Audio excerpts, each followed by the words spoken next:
Começa agora Fator Humano, com Jefferson Barbieri.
Olá, sejam todos bem-vindos a mais essa edição que eu considero um marco para mim, a temporada 2024, edição número 50 do Fator Humano. E eu tenho o prazer hoje de estar aqui entrevistando o Júlio Santin.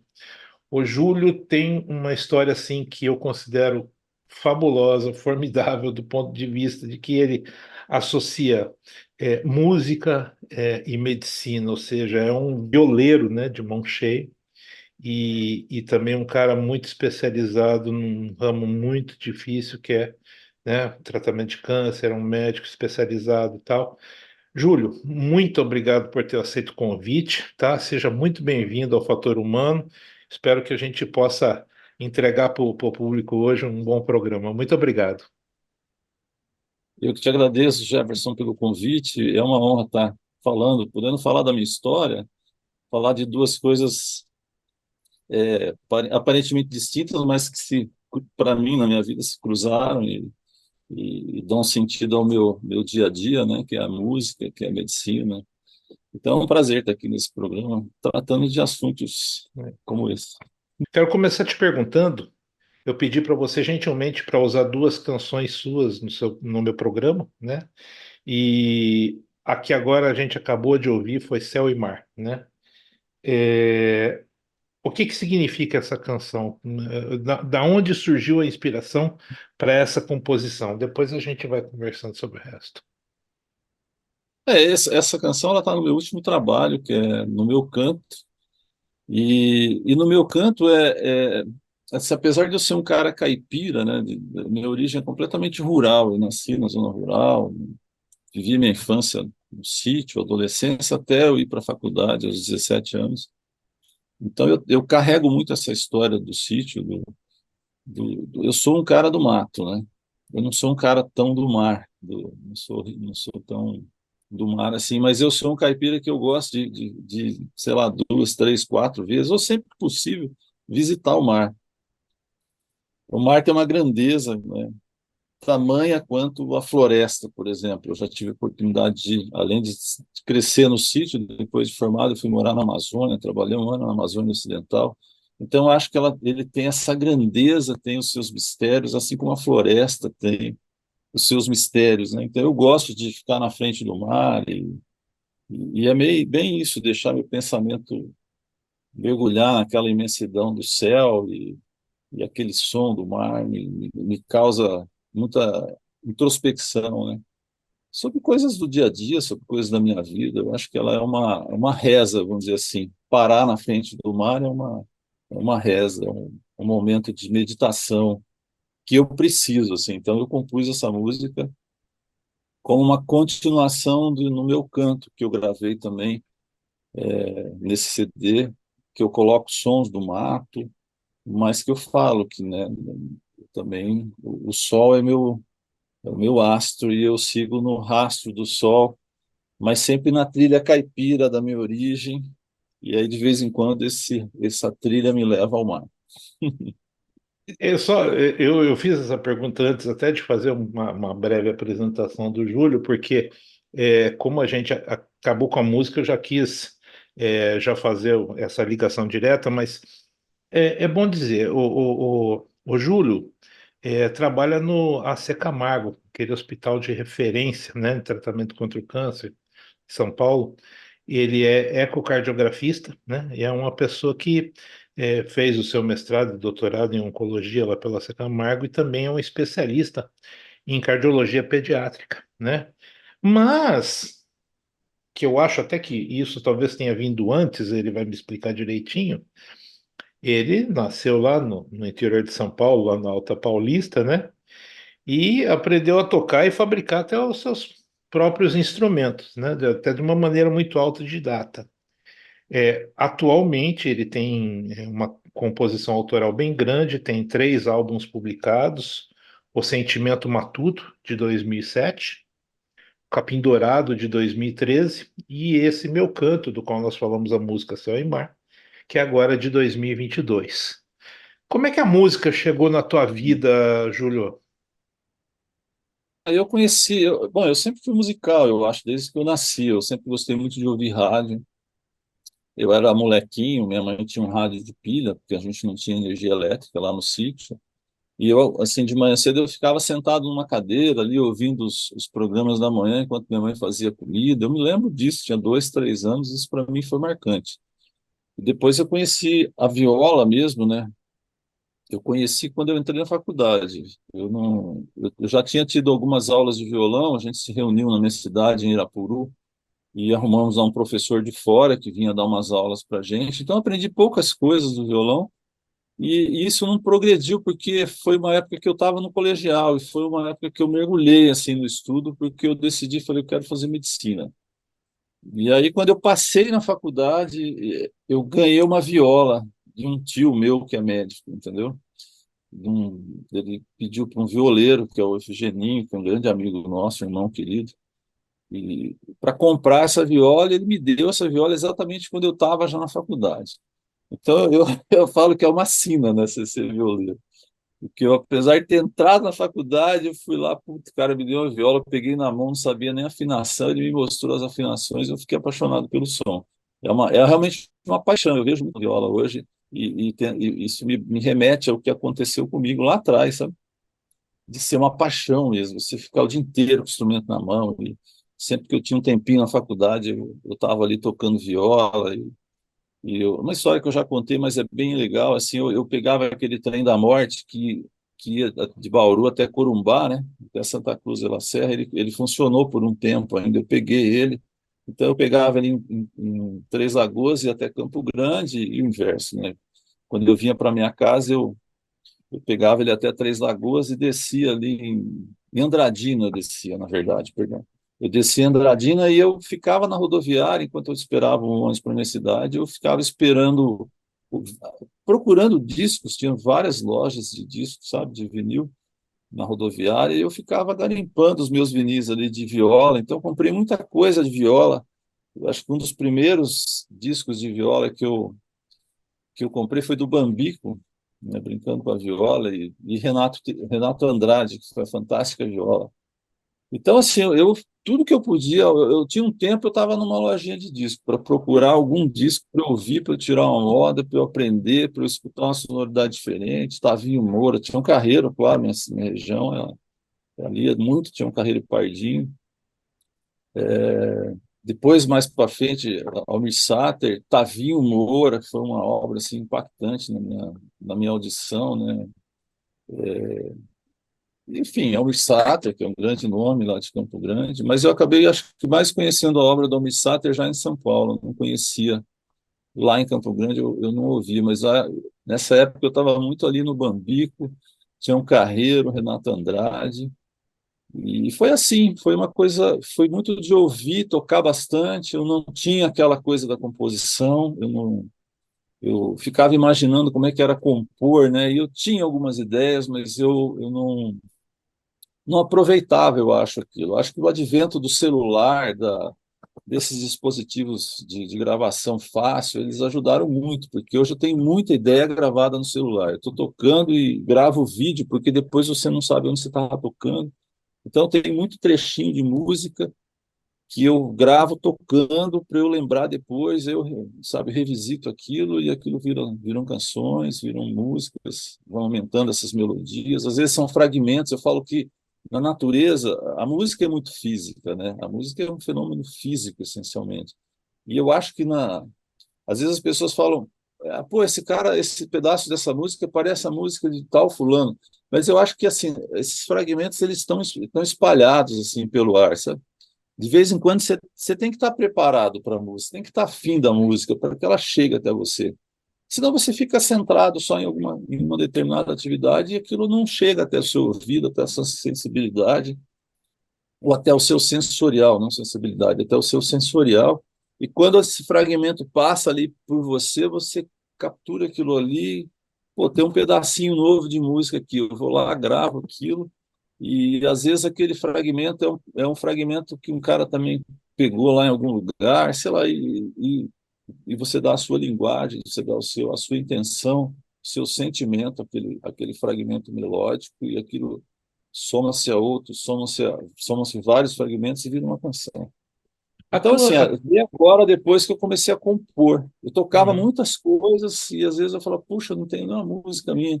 E aí acho que depois que eu voltei, né, que eu me formei, fiz faculdade, vim para São Paulo, comecei a voltar para Irapuru, já como médico, trabalhar e me interessar em fabricar instrumento, também foi uma febre, né? Quero fazer minhas violas, quero construir.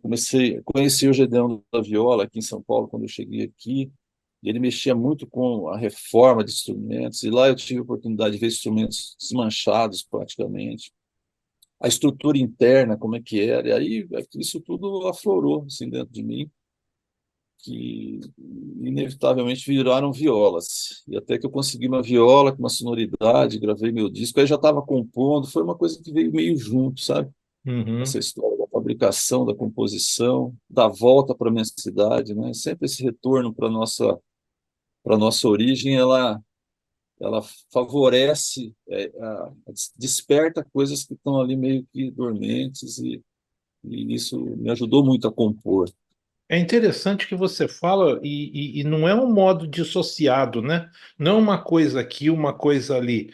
Parece que uma vai complementando a outra, né? É como se houvesse um encaixe perfeito, né, das coisas. Quer dizer, você vai buscando discos e depois você vai juntando sons, você vai, depois você passa a construir os seus instrumentos, encontra alguém que sabe mexer. Quer dizer, não é uma história assim, não é uma história solta, né? É uma coisa que parece que vem vindo alinhavada, conforme você conta. Parece uma É, coisa que vem sendo alinhavada com o tempo. Quer dizer, era para você fazer isso mesmo. Pelo menos é o que me eu, passa. eu acho, eu acredito que sim, a gente tem. Eu não vejo de outra forma, porque eu não, eu nunca busquei nada assim, premeditadamente, vou fazer tal ação para obter tal coisa. Acho que a minha vida, eu sou muito grato ao meu destino, né? Se seu destino, mas acho que tudo aconteceu de uma forma tão. As coisas foram vindo, sabe? Parece que eu fui chamando aquilo para mim de uma forma interna, assim, sabe? Essa vontade, essa coisa de cultivar a minha música, cultivar a minha origem, minha história caipira, não ter vergonha da minha origem caipira. Eu lamento profundamente, assim, que algumas pessoas sintam vergonha do termo caipira. Uhum. Me sinto mal de saber que tem uma pessoa que ainda pensa isso. Eu fiz um festival na minha cidade, cara, que também foi uma coisa assim muito interessante, porque foram coisas acontecendo nessas idas e vindas.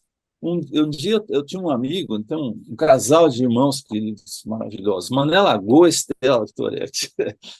Eles Conheço bem. foram casar os caras.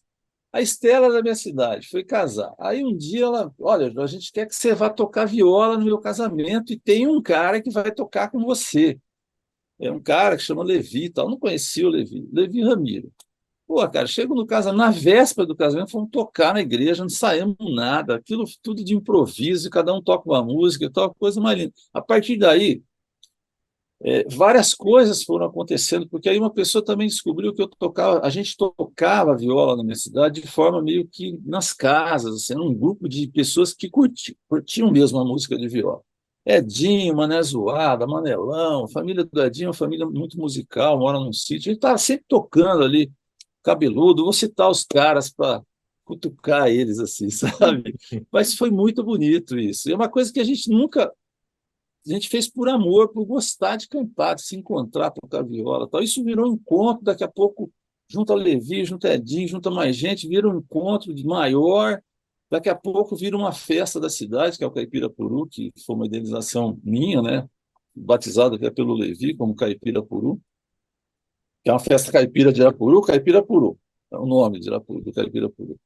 E aí, isso aí, as coisas foram acontecendo de uma maneira, cara, que eu nunca premeditei. As coisas foram se somando, se somando, se somando. Quando você vê, você fala, putz, as coisas que aconteceram durante os anos que a gente estava à frente do festival, isso é muito legal, porque você fala, pô, é energia bacana se encontrando e levando um projeto adiante, músicos maravilhosos que foram, tal.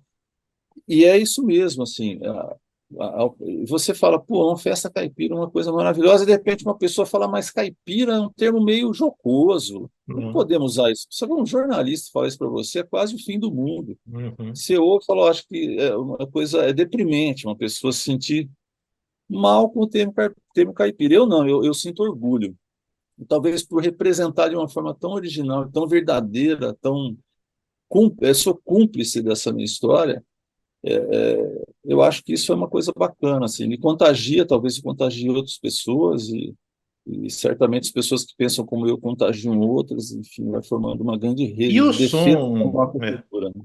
E o som da viola é completamente contagiante, né? É um som belíssimo, né? Pô, pastor, eu sou suspeito para falar, tem viola para todo lado. Que você vira para um lado, tem três, vira para lá, tem mais um. A mãe fala que vai chegar uma hora que não vai caber mais ela na minha casa. Tanto instrumento que tem, que tadinha, né? Mas Mas é assim, a sonoridade da viola é muito bacana, né? É muito bacana.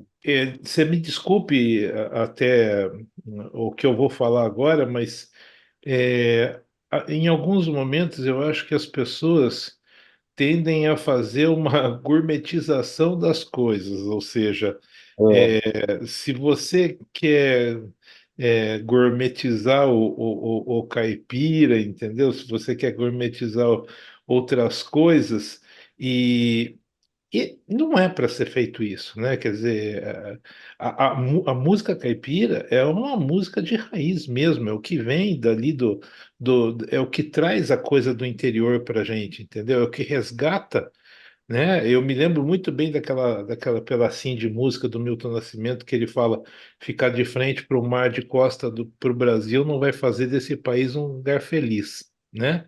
Quer dizer, a gente não pode esquecer as nossas raízes, né? Quer dizer, nós Com certeza, viemos daí, né? Nós viemos daí. com Em- certeza. O jeito de falar, o jeito de. Eu estava uma vez conversando com um grande estudioso, Ralph Campos, era um professor da UNB, que tinha uma entidade chamada Mão Caipira, lá em Bauru. E ele estava falou, Júlio, essa coisa do fazer, do saber fazer do caipira, porque o caipira ele era um cara que não tinha muito material para trabalhar na roça, no cultivo, e o que marcou, assim, uma das coisas que marca a história do caipira paulista é a facilidade em fabricar suas próprias ferramentas, seus instrumentos. Falou, essa coisa de você fabricar viola, isso é essa. Por que você foi atrás? Tem tanta viola para você comprar por aí. Você quis fabricar, você quis ver dentro, você quis fazer porque é o fazer do caipira. E por isso tem muito a ver com a origem da nossa cultura caipira. Está dentro de vocês, você não sabe. E eu falei, eu nunca Uhum. tinha pensado por esse lado, né, dessa forma. Agora, Então, de que forma, por exemplo, de que forma a tua atuação na medicina te dá material para você compor as suas canções? Por exemplo, você deve ver muitas histórias, você deve, né, ouvir muita coisa. Isso é material para você também fazer essa construção, essa composição autoral sua? eu não tenho todas as interações que a gente tem, elas são inspirações, né?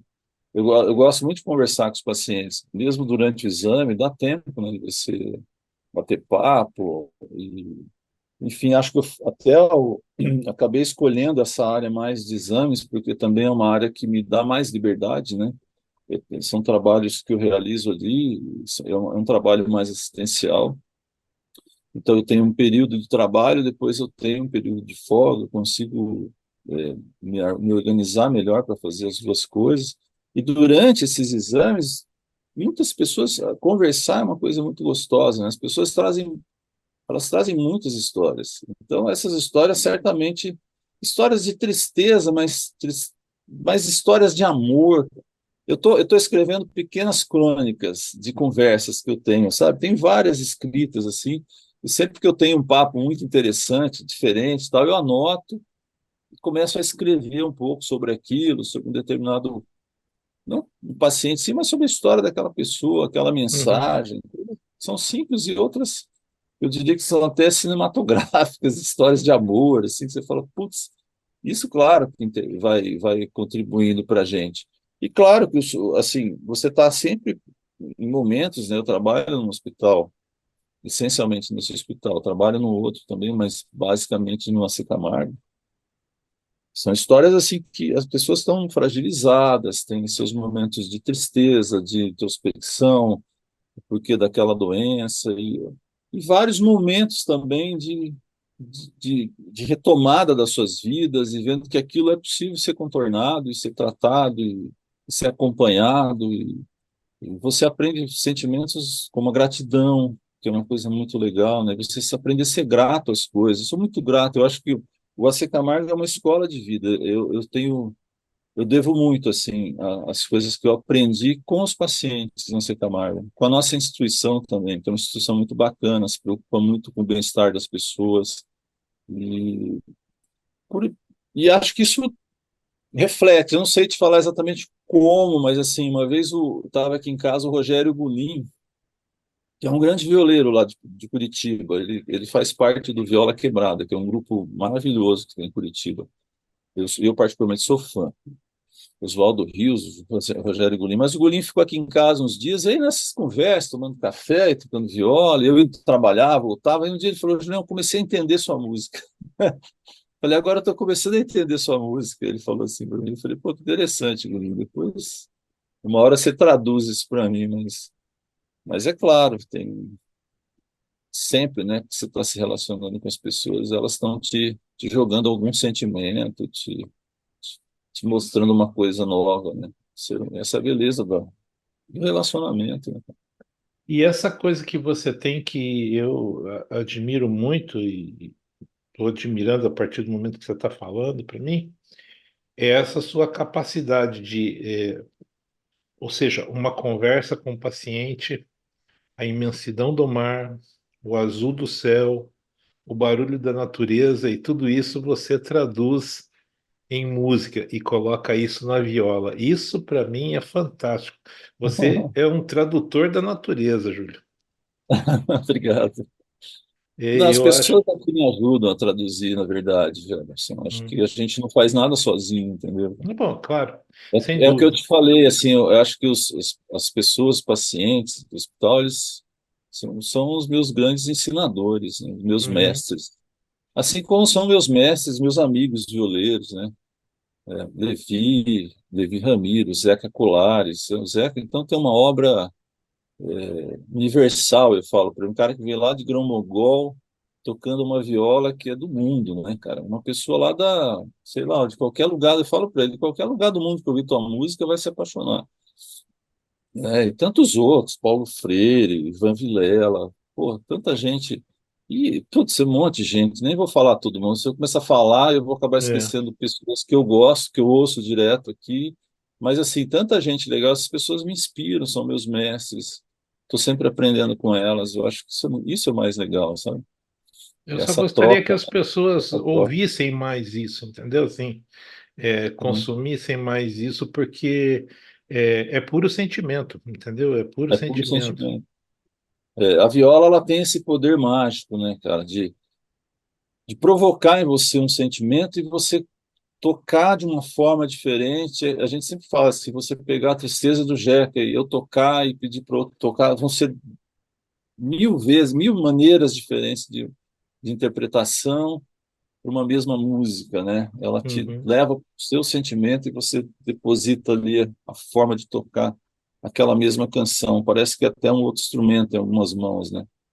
Então, ela é muito generosa, é um instrumento muito generoso. E hoje ela está, você vê, mudando, né, agora um pouco de conversa, mas é um instrumento que está sendo, que vai do rock ao erudito, né? Exatamente. Rock ao erudito, aí com moda de rock, até a música mais erudita, se você imaginar, eu não sei, muita gente tocando essa coisa mais erudita, esses arranjos mais trabalhados, você ouve Ivan tocando, Roberto Correia, enfim, você vê um pessoal fazendo uma música mais erudita, né? Essas orquestras de viola, enfim. Puta, muito legal. Tem Isso umas orquestras de viola realmente que são, né, é muito. é Eu já tive a maravilhoso. oportunidade de assistir. Eu gosto muito, né? Eu tenho esse prazer e assim é uma coisa fantástica. Eu fico, me chama a atenção várias pessoas diferentes, né? Tocando o mesmo nome de instrumento, mas A cada um tocando a sua orquestra maneira, né? a orquestra eu acho que ela é um exemplo clássico, não só de forma de tocar, mas lá a viola iguala todo mundo, parece que ela é um uniforme. Uhum. Antigamente as escolas tinham uniformes, todo mundo era igual. Era o filho do professor, o filho do delegado, o menino que era da roça, o outro, né? Todo mundo estava ali, né? Uhum. E a viola parece que é uniforme na orquestra, todo mundo é igual na orquestra, né? Todo mundo tem a mesma importância, ou tem a sua importância, né, dentro da orquestra, né? Exatamente. Acho que ela é muito legal, de pessoas jovens, idosas, enfim, é muito bacana, né? É muito bacana. Eu queria tocar num assunto com você agora, porque, na verdade, conheci você o ano passado e o meu canto tinha, né, estava acabando ali de é, sair, a gente estava escutando tudo, Uhum. mas coincide com um depoimento seu no YouTube falando sobre a música sobre a pandemia, né? Quer dizer, é, me chama a atenção porque a pandemia foi uma coisa assim extremamente a minha geração, né? A gente nunca tinha enfrentado nada nesse nível, né? E que nos causou muita tristeza, trouxe muita depressão e muitas outras coisas, né? Não tão boas, né? E você compõe uma música para esse período e que você ouvindo ela, ela te traz exatamente o sentimento da época, entendeu? Até hoje, quando você escuta, eu faço uma viagem no tempo, eu me remeto àqueles dias de sem movimento em rua, todo mundo dentro de casa, tentando pelo menos, né? Todo mundo dentro de casa, as coisas assim, ninguém sabendo muito para onde ir. Queria que você falasse um pouquinho desse momento da tua vida, como é que foi enfrentar isso dentro de um hospital e vendo tudo isso acontecer. É, bom, essa música realmente ela nasceu logo depois do começo da pandemia, em maio, né? Foi, acho que eu compus ela, eu finalizei ela em maio, gravei aqui na sala, até um vídeo e postei. Mas a gente começou a pandemia, de certa forma, eu era um pouco da linha de frente ali, porque eu fazia exames de UTI, isolamento, então, haviam muitos pacientes com comprometimento cardiológico, então a gente era bastante requisitado, né? E, e essa música, cara, foi num momento, assim, parte dela de muita tristeza, porque a gente perdeu um colega do nosso setor logo no Hum, início da pandemia, sabe?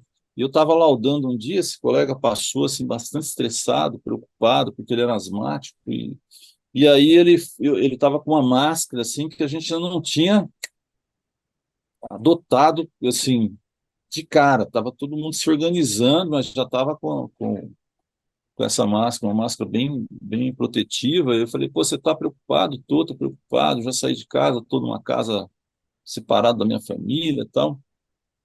E esse amigo, infelizmente, acabou sucumbindo com a doença, sabe? E eu fui logo em seguida, cara, assim, fazer um exame de isolamento, sabe? De uma paciente que estava super mal. E imagina o estresse, né, cara? A gente muito estressado, todo mundo em cima de mim, orientando como fazer, como entrar, como sair da sala para não se contaminar. E assim, seguindo o protocolo mesmo que a gente já havia, de certa forma, feito anteriormente em outras situações, né? Mas não, mas dessa vez era uma coisa muito diferente, porque o mundo inteiro estava parado, né?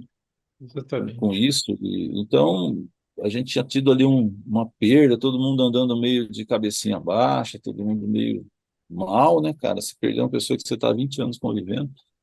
E ela nasceu com esse sentimento, né? Então, passei a pandemia com todas esses problemas e me cuidando, usando máscara, que isso também era uma coisa terrível, né? A gente chegava em casa, ligava a televisão, você via o presidente do seu país ignorando essa questão da ciência, da máscara. Pra você ter uma ideia, eu entrei em isolamento de pessoas que não estavam em ventilação mecânica com tosse absurda, porque dá uma tosse seca, assim, ininterrupta.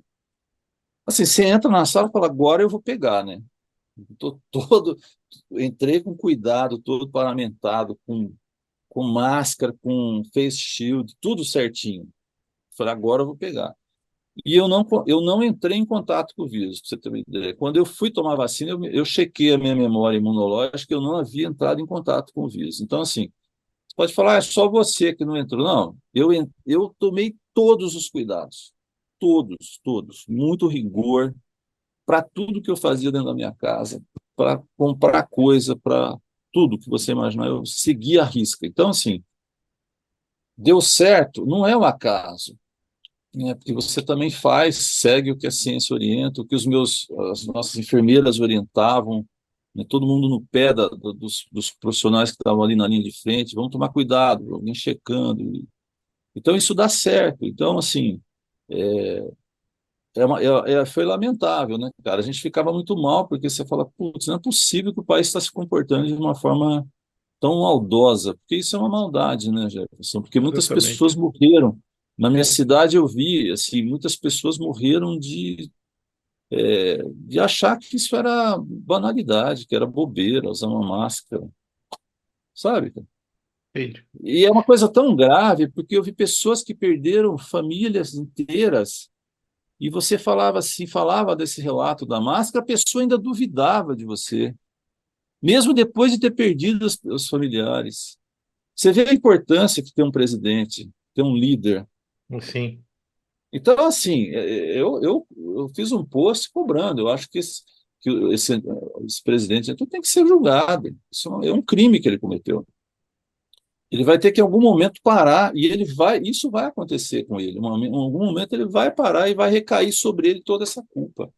e que não é uma brincadeira, entendeu? Não é brincadeira. Assim, a gente que Foram muitas trabalhou na vidas, né? saúde, é da saúde, muita gente morreu, cara, porque foi empurrada a ladeira abaixo para a morte, você quer saber? Porque se todo mundo falasse a mesma língua, se todo mundo ouvisse lá o cara do Instituto Butantan, pessoa séria, honesta, trabalhadora, a vida inteira, pessoal da Fiocruz, todo mundo orientando, vamos usar máscara, não é assim. Já tivemos exemplo lá atrás, a gripe espanhola tem que usar máscara, qualquer vírus é coibido com máscara. Se todo mundo falasse isso, não teria acontecido o que aconteceu. Isso é claro, é evidente, a gente sabe disso, da saúde, entendeu? Mas qualquer coisa que você fale, você é comunista, cacete, é um Hum, negócio maluco, né? Então, o país virou uma É, coisa. infelizmente, né? É. Mas Mas o nasceu mais distante. Foi. mar distante, você volta ao mar de novo, né? Você vai ao mar, bem profundo, bem distante, bem introspectivo, né? Essa música, ela é isso, ela é introspectiva, de pensamento, né? Às vezes eu nem Sim. falo quando eu toco que ela foi feita nesse momento. Eu simplesmente Aham. toco, porque foi um momento muito pesado, eu acho assim. É. Eu Eu acho que só num toquei, depoimento assim vale. eu só toquei nesse assunto porque eu achava que valia a pena uma reflexão sobre isso, entendeu? Obrigado pela oportunidade, É, mas é é, bem isso, porque às vezes no show você fala, as pessoas sentem muito mal. uhum, E no show a gente quer levar alegria, quer levar um alegria. momento de introspecção, mas quer levar um momento de descontração. E às vezes você toca essa música, a pessoa tem uma sensação diferente da música. É legal, é bacana. Uhum, É uhum. essa a ideia. A música ela é para isso, para te tocar em vários pontos do seu, né, do seu arcabouço sentimental ali. Pode te deixar um pouco mais triste, mas também fazer você refletir de uma coisa gostosa que passou na sua vida e tal. Então eu nem toco muito nessa questão mais nos shows. Eu já tive essa experiência no Tá show, não. certo, tá Mas certo. agora você perguntou, eu fico muito grato pela sua pergunta, porque eu acho que é preciso retomar essas questões e pôr pingos em is, sabe? Que ficaram Isso, para trás. exatamente. Júlio, qual é que são os projetos futuros, ainda que você me dá a sensação de que você não trabalha com, não tem a necessidade de produzir, produzir, produzir por produzir, mas fazer uma produção de qualidade. Quais são os passos futuros? Tem trabalho vindo aí pela frente? Eu tô compondo, tenho algumas composições que estão em andamento, elas estão sempre em andamento, né, para um novo trabalho. Acho que dessa vez elas estão fluindo mais rapidamente. E vou fazer um documentário agora com o Mário de Almeida sobre Geada de 1975, que é uma composição que está no segundo trabalho, que é o Capim Dourado. Muito legal. É uma parceria minha com a Cristina Saraiva, que é uma compositora carioca. E a geada foi uma catástrofe climática, né, que aconteceu em 1975, ali pegou todo o Paraná, o norte do Paraná e o oeste do estado de São Paulo, a minha região em particular, a Alta Uhum. Paulista, e sofreu muito as regiões que tinham o café como uma monocultura. Então a gente está mergulhado num processo de pesquisa agora, nesse momento. Estamos fazendo por Irapuru, inclusive, pela Lei Paulo Gustavo. Eu consegui aprovar um projeto, porque eu sou cidadão irapuruense. Não, Virei cidadão irapuruense lá por conta do Caipirapuru. E vivo lá também, minha mãe mora lá, tem endereço lá. Estou sempre lá, né, cara? Eu vivo muito lá, estou sempre dividindo o meu tempo com Irapuru e São uhum. Paulo. E a gente quer retratar esse momento, né, que foi um momento em que os bairros rurais, onde eu fui criado, eles definharam, eles desapareceram porque as pessoas que viviam do café, essencialmente, elas foram embora com a geada, né? Porque o café morreu e elas vieram para São Paulo, Atibaia, Jundiaí, para plantar rosa, plantar uva, enfim, ou para grandes cidades para tentar uma nova vida, um novo trabalho. Então, esses bairros eles acabaram. Então, a gente vai tentar retratar esse momento, né? Agora a geada está quase fazendo 50 anos, daqui 2 anos ela faz 50 anos de história, e também chamar atenção para essa questão do clima, quer dizer, uma coisa parece que é nova, mas não é tão nova assim, cara. Não. Agora pesquisando a geada, como é que foi a ocupação do norte do Paraná e oeste de São Paulo foi à custa da devastação de uma floresta, né? As pessoas não estavam preparadas para ocupar a floresta de uma forma racional e simplesmente queimavam a floresta, como se faz na Amazônia até hoje, né? Primeira forma é tacar fogo, né? Uhum. Ah, pegou fogo, como se Deus viesse e jogasse um palito de fósforo. Queimou a floresta, porque eles não tinham, era tanta madeira que eles acabavam queimando e não vendendo. Parece que até houve uma preocupação em comprar madeiras de lei, mas, enfim, isso não justifica, né? Então, foi uma grande área do estado devastada para plantar café. Uma cultura que realmente deu certo, a terra era muito boa, enfim, tem vários fatores que colaboraram para que o café fosse uma cultura, parece que assim, ouro verde, né? Era o ouro verde. Muitos Legal. enriqueceram com café, embora tivesse tido muita pobreza também, mas o grande erro foi só tinha café. O dia que a geada queimou o café do estado inteiro, acabou a produção de café. O Paraná sofreu o maior êxodo rural da história do Brasil. Foram 2.600.000 pessoas que saíram do Paraná para Mato Grosso, Rondônia, depois da geada de 75. E a minha região também não foi tão intensa, porque lá já tinha um pouco de cultura, né, de policultura. Mas eu estou fazendo esse trabalho. Esse ano eu vou me envolver com Que essa legal. pesquisa, com esse documentário, junto com o Mário de Almeida. Eu quero que você fique bem à vontade para nos avisar quando tiver essas coisas prontas, que eu vou ter o maior Sim, prazer de anunciar em programas com futuros certeza. Eu essa te passo, produção sim. sua, assim, Claro, porque eu claro. acho que é muito legal isso, essa produção cultural que o Brasil tem, que resgata, que traz a memória, que mostra determinadas coisas. Eu acho muito legal porque isso dá uma dimensão para as pessoas, né, de que os fatos não são isolados, né? Às vezes eles, né, vêm ao longo do tempo e vão explicando determinadas coisas, né? Então você fique bem à vontade. Aliás, até Agradeço. gostaria de falar para as pessoas, é, Spotify, Deezer, que mais? Em que plataformas estão os seus álbuns para as pessoas poderem ouvir e curtir o teu trabalho, Júlio? Foram colocados a Trattori que divulga para mim, né, tá no Spotify, Deezer, Apple, em todas as plataformas.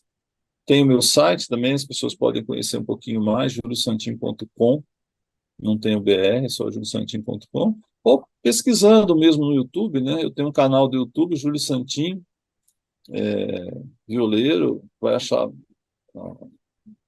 documentários que eu participei, vídeos. Eu fiz uma websérie com o Mário de Almeida desse último trabalho, tocando essas músicas, falando um pouquinho da história de cada uma dessas músicas que estão nesse trabalho no meu canto.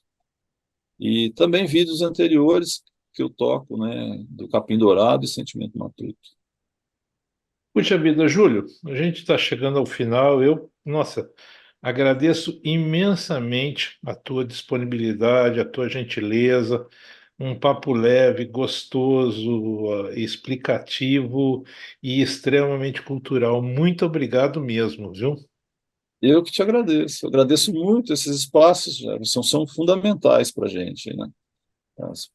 Para chegar às pessoas, conseguir levar o nosso trabalho para o maior número de pessoas possível. E eu sei que tem muita gente que gosta de viola, que tem um pezinho lá Uhum. no tradicional, né? Tem um pouquinho do caipira e que se sente feliz ouvindo uma violinha caipira. Então, eu fico feliz e agradeço muito a tua paciência, né? Porque já era para a gente ter Imagina. gravado e eu acabei sumindo também, mas agora deu certo da gente Mas bater essa muito isso bom. tudo faz parte do show. O importante é o conteúdo de qualidade, o que a gente entrega para o nosso público é muito mais importante do que quantidade, né? Então eu sempre tive essa filosofia na minha vida. Então eu estou muito feliz, né? Obrigado E mesmo. a Muito gente vai obrigado. encerrar o programa então escutando, né? Mar Distante, é isso? Ótimo. Nós Maravilha. vamos, nós vamos escutar mais distante e a gente volta numa próxima oportunidade, mais um fator humano, seguramente conversando com alguém interessante que tenha uma boa história para contar, algo para significar aqui com a gente, né? E é isso. Um abraço a todos e até a próxima.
Fator Humano volta numa próxima oportunidade. Até lá!